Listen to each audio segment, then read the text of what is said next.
بسم اللہ الرحمن الرحیم۔ نحوی ترکیب کے 12ویں سبق میں آپ کا خیر مقدم ہے۔ آئیے ہم دیکھتے ہیں آج کا ضابطہ، جو کہ ضابطہ نمبر 9 ہوگا۔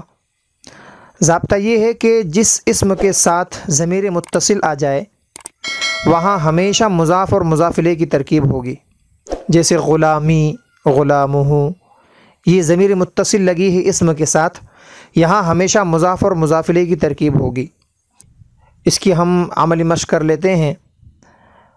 ترکیب ہم لکھیں گے جنتو کا حق۔ جنت یہ ایک اسم ہے اور اس اسم کے ساتھ ایک ضمیر لگی ہے، اور ابھی ہم نے ضابطہ پڑھا ہے، اب اسی ضابطے کو ہم یہاں پر لاگو کریں گے۔ ترکیب شروع کرتے ہیں۔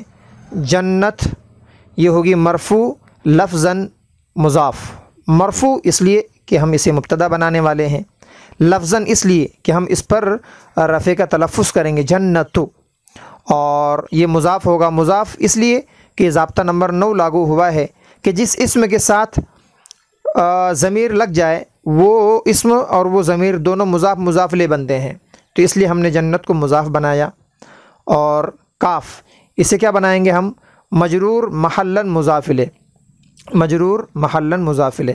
مجرور کیوں؟ اس لیے کہ آپ نے سنا ہوگا کلام عرب میں صرف 2 مجرور ہیں، ان میں سے ایک مضاف الیہ ہے اور دوسرا جس پہ حرف جر داخل ہو، تو مضاف الیہ ہمیشہ مجرور ہوتا ہے، اس لیے اس کا اعراب بھی مجرور ہوگا۔ اچھا، یہ مجرور اب جر کس حالت میں ہے؟ تقدیراً، لفظاً یا محلاً؟ تو جواب آیا محلاً۔ اب یہ محلاً کیوں ہے؟ آپ نے پیچھے پڑھا ہوگا جو مبنیات ہے ان میں ضمائر بھی ہے۔ جب ضمائر مبنیات میں سے ہے اور مبنی کا اعراب صرف محلاً ہی آ سکتا ہے، اس لیے محلاً، اور مضاف الیہ اس 9ویں ضابطے کی بنا پر۔ تو آگے مضاف اور مضاف الیہ مل کر یہ بنیں گے مبتدا، اور حق ابھی کیا ہوگا؟ مرفوع لفظاً خبر۔ مرفوع تو اس لیے کہ خبر ہمیشہ مرفوع ہوتی ہے، لفظاً اس لیے کہ ہم اس پہ تلفظ کریں گے رفع کا حقٌ، اور خبر کے مبتدا آ چکا ہے، اسے خبر کی ضرورت ہے، پھر دونوں ہی مل کے مبتدا اپنی خبر سے مل کر جملہ اسمیہ خبریہ ہوگا۔ ایک اور ترکیب ہم دیکھتے ہیں۔ غلامی امین۔ غلام مرفوع تقدیراً مضاف۔ مرفوع اس لیے کہ یہ مبتدا بننے والا ہے۔ تقدیراً کیوں؟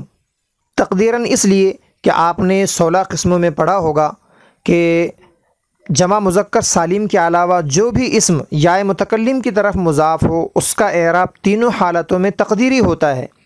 جیسے غلامی، یہ حالت رفعی میں ہو تب بھی غلامی ہوگا، حالت نصبی میں ہو یا حالت جری میں ہو، تینوں حالتوں میں اس کا اعراب تقدیری ہی ہوتا ہے۔ تو مرفوع تقدیراً اور مضاف۔ مضاف کیوں؟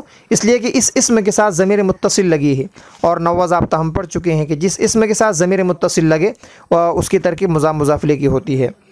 پھر جو یا لگی ہے ساتھ میں، اس یا کا اعراب کیا ہوگا؟ مجرور محلاً مضاف الیہ۔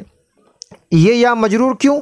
اس لیے کہ مضاف الیہ ہے، اور آپ نے سنا کہ کلام عرب میں جو مضاف الیہ ہے وہ ہمیشہ مجرور ہوتا ہے، اور محلاً اس لیے کہ یا یہ ضمائر میں سے ہے اور ضمیر ہمیشہ مبنی ہوتی ہے، اور مبنی کا اعراب صرف محلاً ہی آ سکتا ہے، اور مضاف الیہ۔ مضاف الیہ اس لیے کہ یہ 9واں ضابطہ یہاں پر لاگو ہوا ہے، اور اس کے بعد یہ دونوں مل کر بنیں گے مبتدا، مضاف اپنے مضاف الیہ سے مل کے مبتدا۔ امین یہ ہوگا مرفوع لفظاً خبر۔ مرفوع تو اس لیے ہوگا کہ یہ خبر ہے، لفظاً اس لیے کہ ہم اس پر رفع کا تلفظ کریں گے امین، اور یہ دونوں مل کے بنیں گے خبر کہ مبتدا پہلے آ چکا ہے، پھر مبتدا اپنی خبر سے مل کر جملہ اسمیہ خبریہ ہوگا۔ فقط والسلام، والسلام علیکم ورحمۃ اللہ۔